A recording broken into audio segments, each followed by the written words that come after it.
Breaking news released moments ago. A brand new Fox News poll has Donald Trump topping Hillary Clinton nationally by 3 points, 45 to 42. Clinton is ahead by 14 points among women, 50 to 36%. But Donald Trump leads by a larger 22 points among men at 55 to 33%.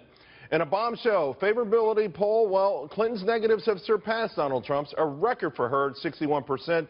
They view Hillary negative. It's still, for Donald Trump, a high 56%, but it had been at 65%. So 56 from 65. Donald Trump leads among independents at 46 to Hillary Clinton's 30%, but Hillary does have the lead, a 39-point lead, I must add, with Hispanics at 62% to Donald Trump's 23%. Here to discuss and hash it all out, these brand new shocking polls, Mark Serrano, Ford O'Connell, Lisa Boothe, and Steve Rogers. And Mark, I got to start with you because maybe not so shocking to you.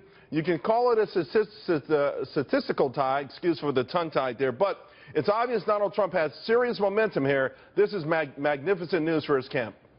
A lot of good news here, Charles, for the Republicans. And let me tell you, it's partly because Trump has a 5-week window from when he won the nomination after the Indianapolis primary until June 7th, when Hillary Clinton probably becomes the nominee for her party.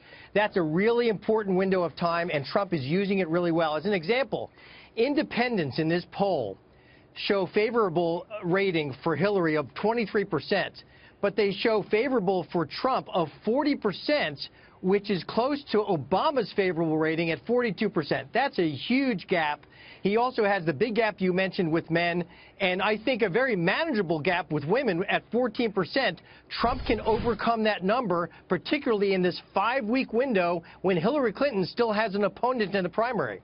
You know, Lisa, but I will say, though, that the women, the 50 to 36 on the side with women, that needle didn't move a lot. It certainly didn't echo the bigger, broader move that we've seen. It does underscore Donald Trump's issues there. And also with Hispanics, there's a couple of swing states where Hispanics loom large. If Donald Trump is indeed to flip New York, if he is to win Florida and some of these other states, 62 for Hillary, 23 for him, not going to get it. Well, Charles, and you're right, he does need to improve his numbers with both women and Hispanic voters as well, and there's ways to do that, particularly with women voters. I think he needs to get women out there such as Ivanka Trump and people that he, women that he has promoted to the top of his organization and get there out as storytellers to tell people about the side of Donald Trump that they aren't hearing about. And look, these recently released polls by Fox News echo some of the other polls that we have seen. There was an NBC poll reiterating the race being, just within or outside of the margin of error.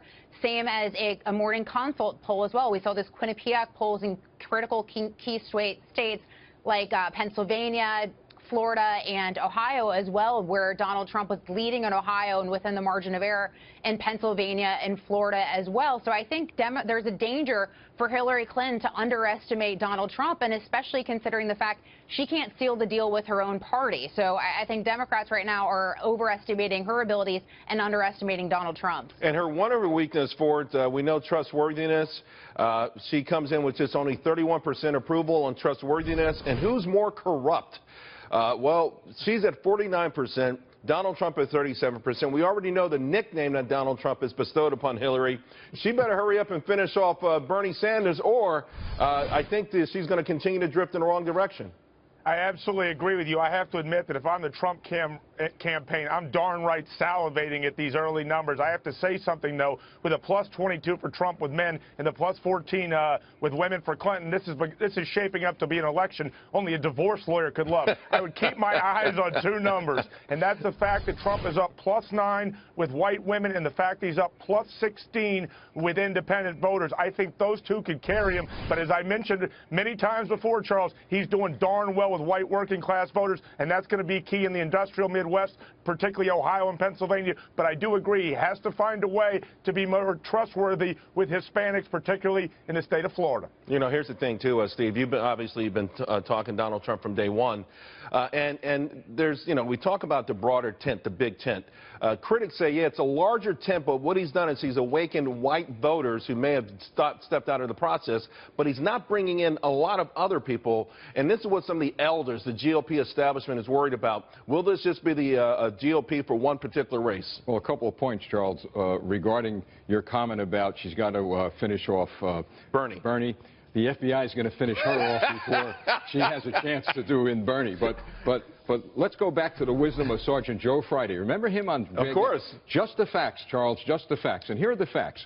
That regarding trustworthiness, the media has driven these negative polls with regard to Donald Trump. There are no facts at all that would enable people to conclude. I mean, listen, this one new ad that they put out, they're using Donald Trump's own words against him, and these are the kind of things that add to sort of the unfavorables, which, by the way, I will mention, the new unfavorables now have Clinton at 61, Donald Trump at 56, so both highly unfavorable, but he's done some damage to himself as well. All right, but actions speak louder than words, and Hillary Clinton's actions, look at Benghazi, look at the emails, look at the FBI investigation, clearly those are facts that will prove to the American people she cannot be trusted. But is this election going to be more about who's the worst candidate, or will people vote for the person that they want to win? They're going to vote for Donald Trump. He will be the next president of the United States, and I've said it quite often. Go ahead, Mark Serrano. Yeah, the answer to that question, Charles, is yes, because people have different reasons for voting. But look, if we were sitting here a year ago and got a crystal ball to take a look at these numbers, it would blow the mind of the political class that Donald Trump, businessman, was matching Hillary Clinton with numbers like this. It should blow your mind. I mean, we're obviously used to him now as the nominee, but look, this is Donald Trump we're talking about. He had a 10-point swing in 2 weeks' time, both on favorability as well as the presidential preference poll against Hillary Clinton. These numbers are a fantastic start.